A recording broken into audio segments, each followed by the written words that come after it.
Hello, this is Stephanie. And this is Brian. Welcome to the making and the remaking of a codependent mind. We spent a couple of episodes talking about lying as a tool, but now we'd like to talk about truth as a tool.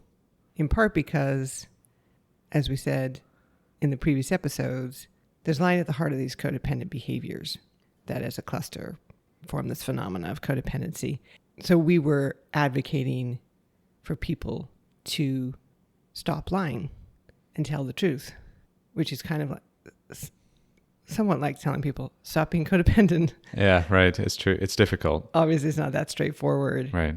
And truth-telling is not particularly straightforward.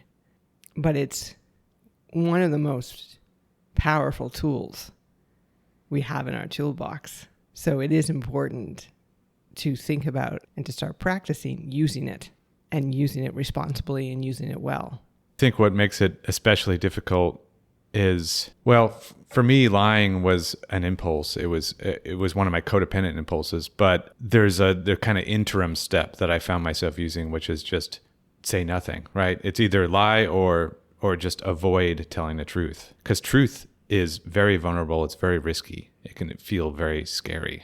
Can feel very, very scary. In fact, I remember early on in our relationship, we had this text exchange where you were complaining about something that Jay wanted you to do, meaning that she was insisting that you do, because anything she wanted you to do needed to happen in her mind. And it was something that you didn't want to do. It was something that you had no obligation to do, especially since you were getting a divorce, but you could not tell her that you didn't want this to happen, that this wasn't going to happen. And, this was somewhat confusing to me. This was the period where I didn't really understand that relationship. And I just said, well, if you don't want to do it, send her a text saying, I'm not going to do it and I'm not going to talk about it anymore. And you responded with something like, oh, I'll do that if it feels right. I'll do it if it feels right. Right. Basically saying like, no, I can't do that. And I said, it's not going to feel right because it's going to feel scary. Mm-hmm. So I didn't understand the relationship completely, but I knew enough at that point that you were scared of Jay. Mm-hmm. And if your default strategy in negotiating difficult situations is to lie, to withhold, as you said, just to not say anything, right. Telling the truth is really scary. Yeah, right. And in this case, telling the truth, was as simple as just saying, no, I'm not doing that.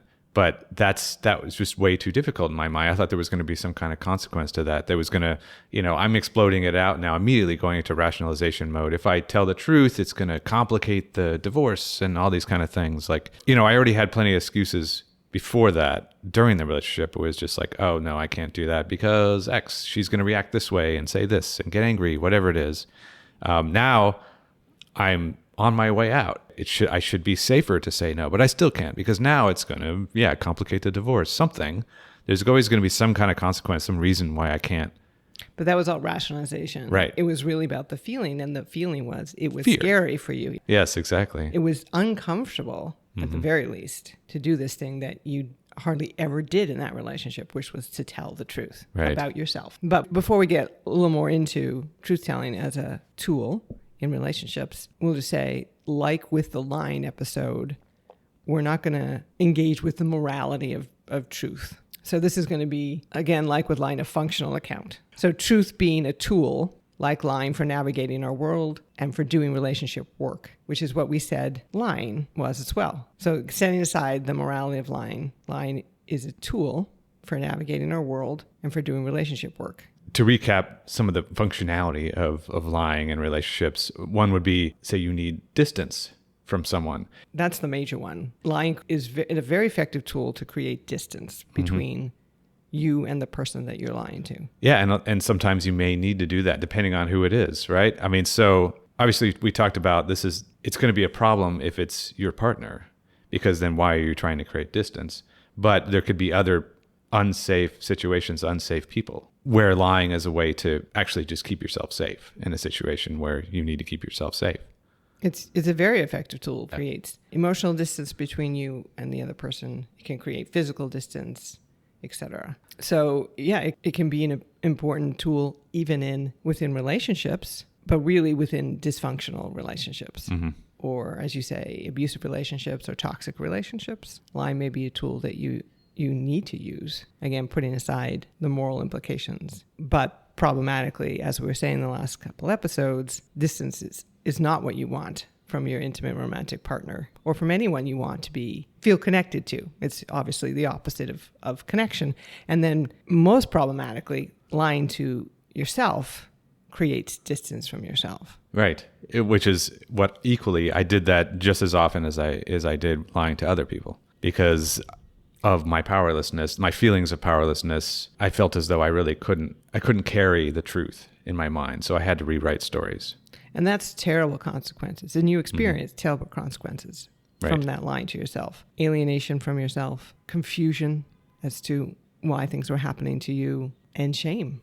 A lot of shame. So the lying is kind of initially to escape shame or escape fear, and then it just only creates new layers of shame, different types of shame that then, since I'm alienated from myself, I don't understand. I understand even less than I do the initial shame.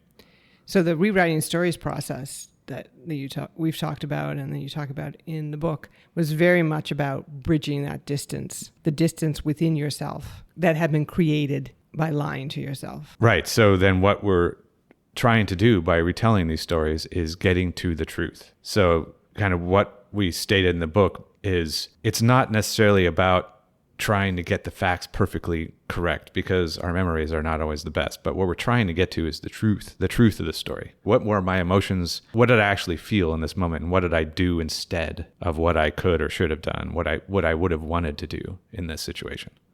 Yeah, there's a line in the book, which is nice, when you say that the stories that you were carrying were somewhat factually based. That's what made them good stories. So the stories may or may not have been factual, but they certainly weren't true. They didn't describe your authentic experience or your authentic self. And so, yes, rewriting those stories was reconnecting to your authentic self. And it was very healing because all those things that lying to yourself caused, that feelings of alienation and confusion and shame, reconnecting to your authentic self relieved those feelings.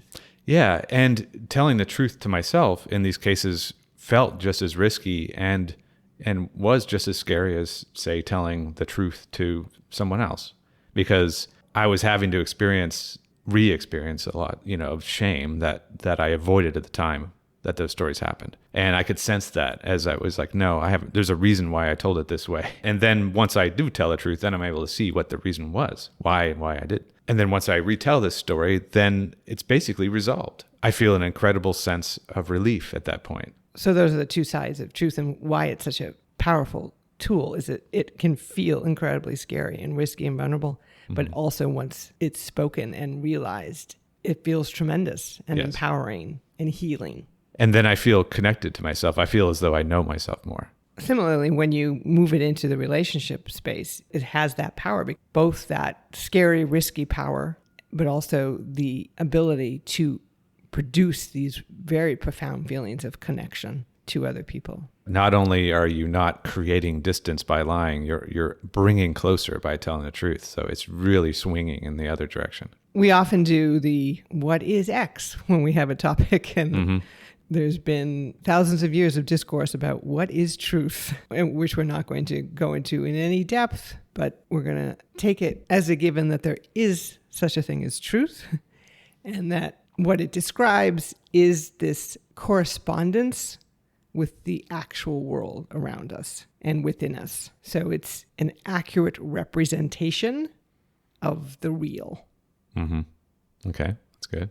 And it's critically important, not just in relationships, but in our lives in general. So just going back to what we said in earlier episodes, we are born into this world. We have one life to live. It's very important that we, as quickly as possible, gather information about this world, the social world, the emotional world, the physical world, to help us create happy, meaningful, safe lives. And truth, being an accurate representation of the world around us, is very informative. It's way more informative than lying. It's much easier to keep straight too, because there's emotional responses that go with lying and that go with truth. And I think most people can feel the difference. Sure. If you're lying, you're constructing a whole other world over here that you have to keep track of and that you have to represent.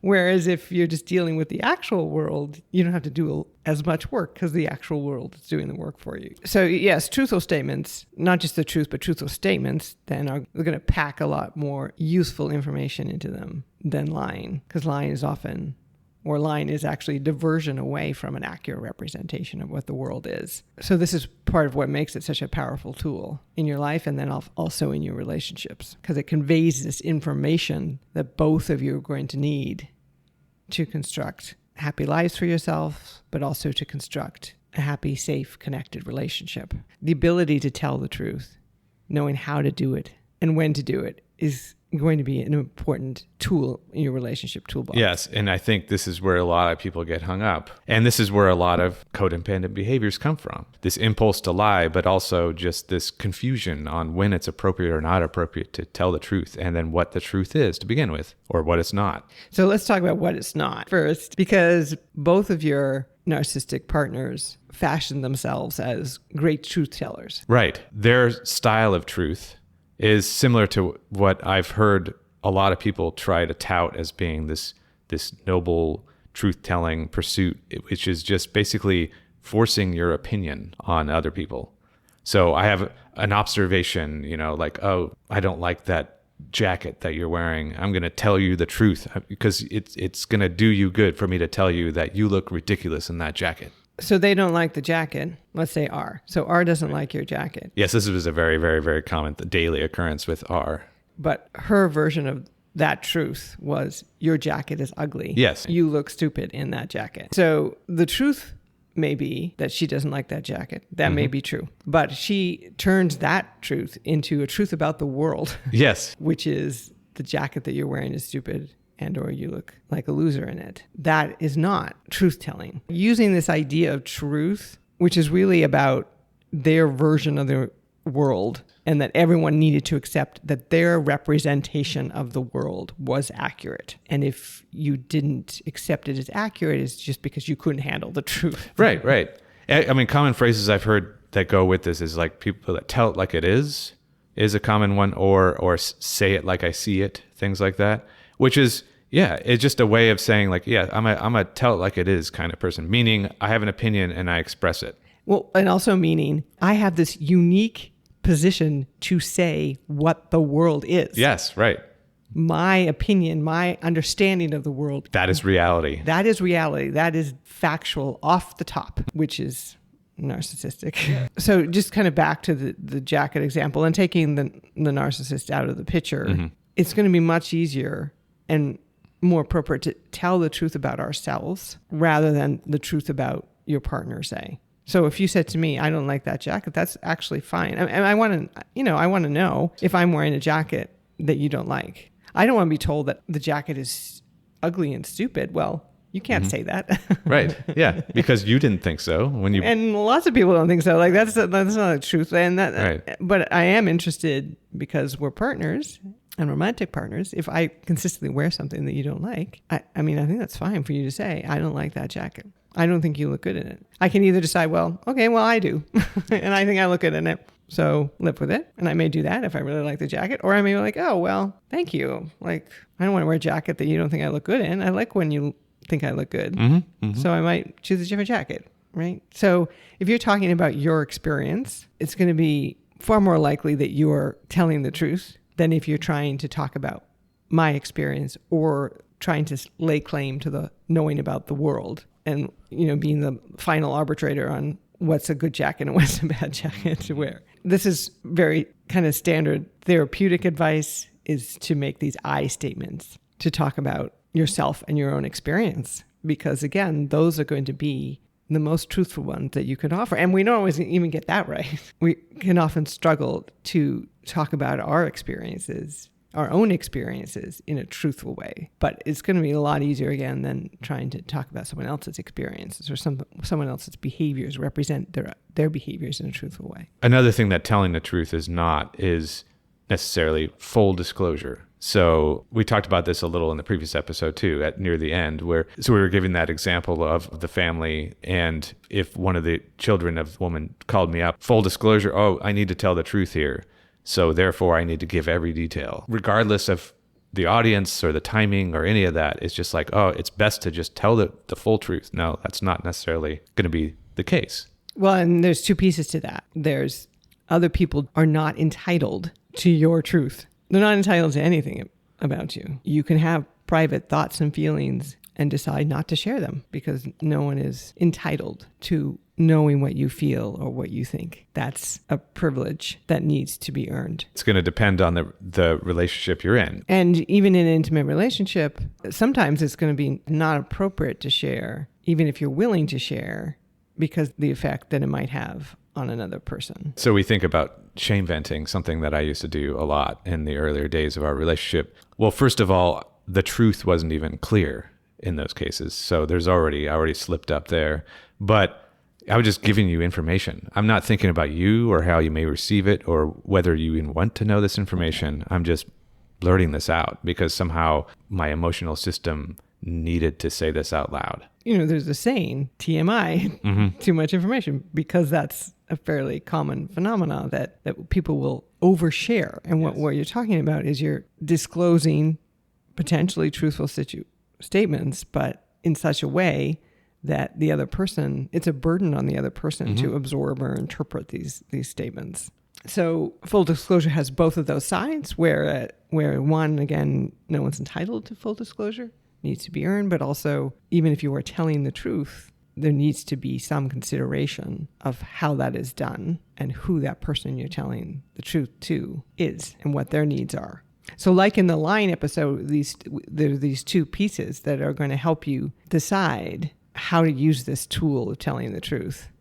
And that's what's the motivation for this truth statement and what's the effect on the world of this truth statement. Right. So let's dig into the motivation. We're just going to focus at this point on an intimate relationship because I think we've thoroughly talked about how sometimes lying is good for distancing yourself from an abusive situation or something like that. But now you're in a committed, intimate relationship with someone that the goal is to be close and to not create distance, but you're still having to decide, is this appropriate? Yeah, because truth, again, very powerful tool. And we've talked about kind of three kinds of relationship work that we do. Knowing ourselves and each other. Obviously, truth is going to be a very compelling tool for that to happen. Yes. Feeling connected to each other. And insofar as truth reduces distance, whereas lying creates it, truth is going to help with this connection. And then strengthening the partnership. I think what we all want from any kind of partnership is accurate information, actionable information. And that's going to be truthful information about the world and about the partnership and about each other. So not surprisingly, all the ways in which, lying was destructive in intimate relationships in all those categories. Truth is a very useful tool in all three categories. Yep. But the motivation for the truth statements is going to matter as to whether that when you pick that tool up, it creates positive change or destructive change. So I think a common thing that I know people struggle with and I've struggled with is, so you're up against this question, should I tell my partner X? Or how do I tell my partner X? The first thing we need to check when it comes to whether or not to tell the truth or say anything at all to our partner is, what is the motivation for this? So starting with the motivation, maybe one of the most critical pieces is deciding whether it's true. Is the truth statement actually true about you? Is this an accurate representation of yourself or of the world? And again, statements about yourself are going to be far more likely to be true. So before you share with your partner, figuring out yourself, what is the truth of this situation? And what am I trying to communicate? So this was the piece that was missing and is missing with shame venting or too much information. I don't know why I'm saying this. So yeah, there's no first step of, first of all, I don't even know what I'm saying either. This is just something that just gets blurted out. And then you may ask me, why did you say that? And then, oh, now I'm going to try to do the work. Oh, I don't even know. I'm not sure why I said that. And I'm not even sure. I'm just trying to figure something out loud.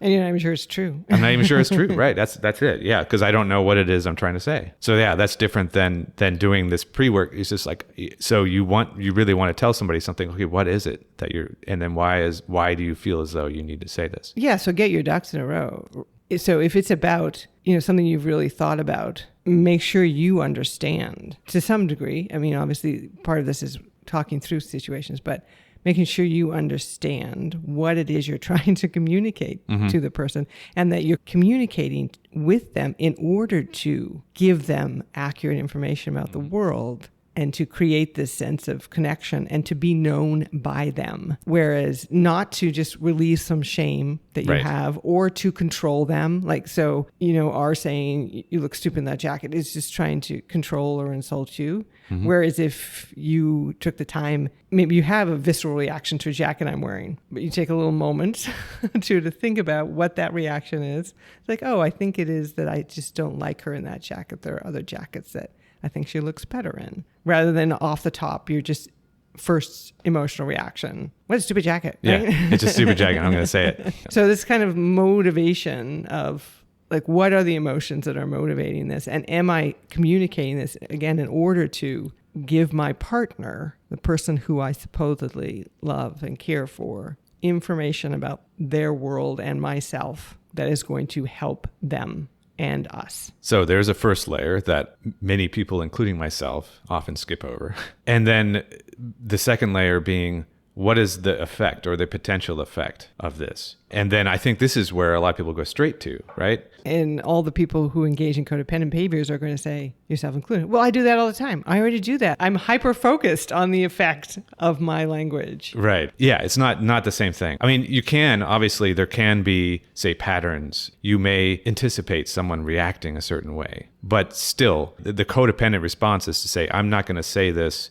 because they're going to respond this way. Therefore, I'm going to try to pre-manage that by not saying this to them, even though I really want to, and I think it would be necessary, and I know it would bring us closer if we were to have this discussion. Although not always, and that's the problem, well, right? Yes, right. It doesn't always bring you closer. No, it may actually have a negative effect. In fact, it could even end relationship. Yep. Like, truth is that powerful. So that's not, there's a world of effects out there that you need to be considering, and the effect that my partner is not going to like it is not the effect that you need to be concerned about. In fact, if that's the reason for not telling the truth, that's the alarm bell that we were talking about last episode, that there's something is amiss in this relationship.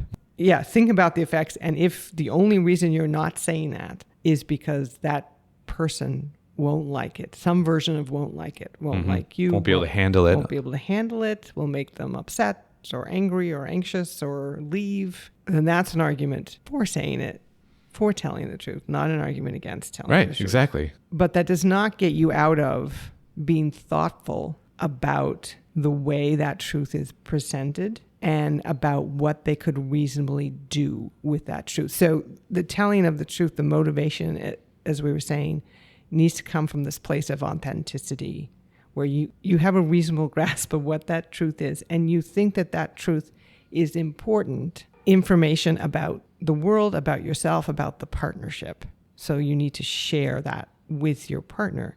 And again, if your partner has an emotional reaction to that, that means you're right. It is important information, including a negative reaction. But like you were starting to say there, it doesn't mean, so having empathy for their potential response or just being present with their response is good. Of course, you want to consider their feelings, but not discussing it because you're afraid of a potential reaction that's not a legitimate reason for it.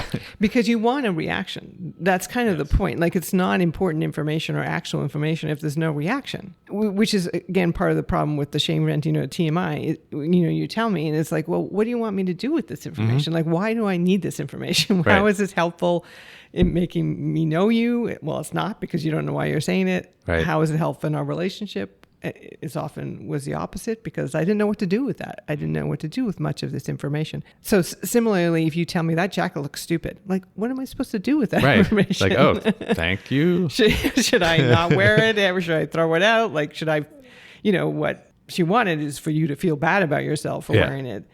So one, if you're telling the truth, even if it's about your experience of your partner, and that's a truth that they can't do anything with or anything about, you need to be really careful. So if you had a physical deformity and I was like, oh, I don't like that that makes me Yeah, that's really unattractive. unattractive. Well, you can't do anything about it. So why am I telling you that truth? There's no action that's going to take it. That's not going to do any relationship work. So yeah, I mean, say with this deformity thing, if it actually is a turnoff and it's a reason why you don't want to have sex or something like that, like then that's a truth. Probably what you need to do is leave the relationship. Just leave, right? Because the person can't do anything about it. They still can't do anything about it, right? So if it's just that you're not attracted to the person, you should just leave the relationship. And we talked about this with R, who Right. said all these supposed truths about you and how you were not masculine enough and you were not this and you're not that. It's like, well, why is she sticking around? yeah. Like, So why are what's you the sticking point? around? Like what? So you're just gonna make me like spend 8 years trying to meet that somehow? Yeah. Even though that's not who I was. So ideally, you're telling the truth about your experience. But even within that context, there's some understanding about why you think the other person would benefit from knowing this information. Right. Is this something that you think is going to be useful? Right. I mean, is it like, so maybe the other person, so they're going to have a choice, right? So say you say something to your partner that, I don't know, is causing you some kind of anxiety or something, like you would like a particular behavior or something to be different. And so you express it because maybe they never noticed it. And they don't necessarily want to behave that way. And this has happened with us, where you've expressed something about the way I speak. Oh, that's true. So that's a true statement. So let's describe a little bit more, because it's a good example of what we're talking about here. Right. So I do the editing of the podcast, which means that I listen through our recordings quite a bit, and everyone has verbal tics, words. Sure, that bad habits.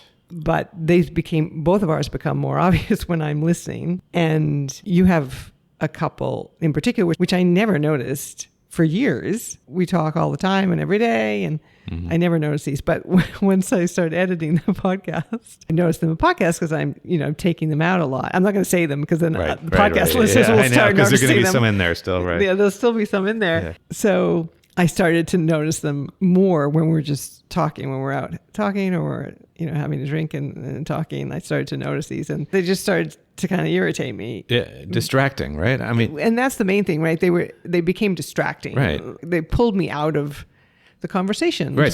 So if you just continue to carry that, then you may start to resent me. But I'm sitting over here, I have no idea that you're annoyed by this, So it's kind of unfair, right? I don't want a relationship where you resent me for something that I have absolutely no idea is going on. So you had to make a decision. Do I say this? And the decision was yes, because as you were saying, it was something that was causing disconnection on my end. You didn't know about it. It was true. I understood what was going on. I knew that came out of me just being a little now hyper aware of a couple of verbal tics that you have, or verbal habits that you have. And even though the effect could be negative in the sense that it might make you feel bad, embarrassed, or defensive, I respect you enough to give you an opportunity to respond. And I said it, I hope, in a way that it was about my experience. That it wasn't about you. You're not a bad speaker. You're not an inarticulate person. You're not unintelligent. It was just, I was picking up on these habits, and it was distracting. Yeah. So I remember you wording it that way. So what we're talking about with the I statements, you went right to, this is distracting to me. What the truth, you went to the truth of what your experience was with it, rather than, oh, you always say this and it makes you sound unintelligent or inarticulate or something like that. That's not how you framed it. So I received it as like, oh yeah, I could see how that would be distracting. And I bet I do that when I'm talking to everyone. And it may be distracting to some extent with other people too. And then I'm plugging in, I don't want to speak that way. That seems like something that I could work on and I could change. And so I made an effort because I wanted to make an effort. But yeah, I could have said, oh, that's impossible. And sometimes it is. It's very difficult to change a verbal habit that maybe you've been doing your entire life. So I forgive myself if I don't do a great job at it. But I enjoy the results when I am able to. And now we're partners in this. We're partners again in conversation with each other, because we know more about what's going on when we talk to each other. But that was a somewhat difficult topic for me to bring up, And that, in the grand scheme of things, is pretty small, right? Right. So again, we're not saying this is easy, and it's not going to feel easy. That's the point. It's going to feel hard and scary and wrong.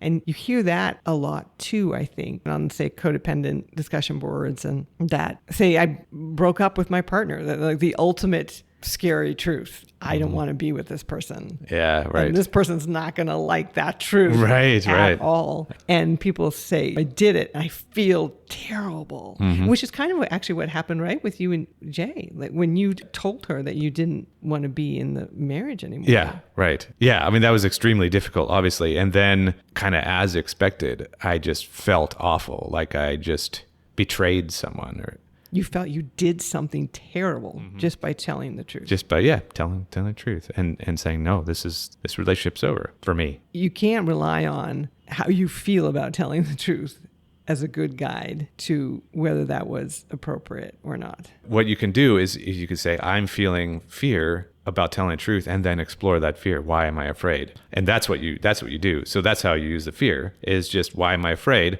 And which is a great thing to think about if you're in what you think is a good, committed, healthy relationship.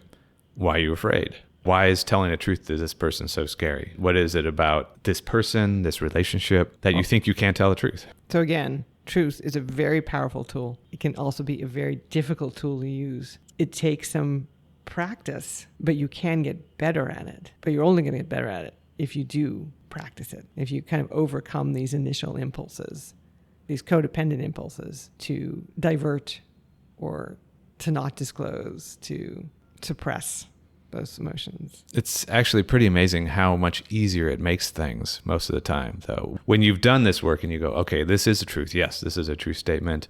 And I have a good reason for saying this, but I'm just too afraid. But these times where I was just paralyzed with fear, and then I went ahead and told the truth, man, it made things amazingly easier than mulling over it day after day, week after week, and just causing myself an insane amount of anxiety. Just this endless loop of playing out conversations and stuff like that, rather than just going directly to the truth. And then, that was a little hard, but now it's done. Because if truth is about navigating your world, once you tell it to other people, they're going to help you do that. They're going to help you do all these difficult things that you're doing yourself. The big one being managing your shame. You tell the truth about that, then now you have partners in that experience. Or you reveal the people who are not good partners, and you can go out and find someone who will help you do that. And that's good information for both of you. That's great information. There's no better information than, this is not a legit partner. Like, why wouldn't you want to know that? Yeah, right. I mean, you think of business partner or if you had a partner in school project, like finding out whether this person is an actual partner that is going to help you understand and navigate your world, or someone who's going to undermine that.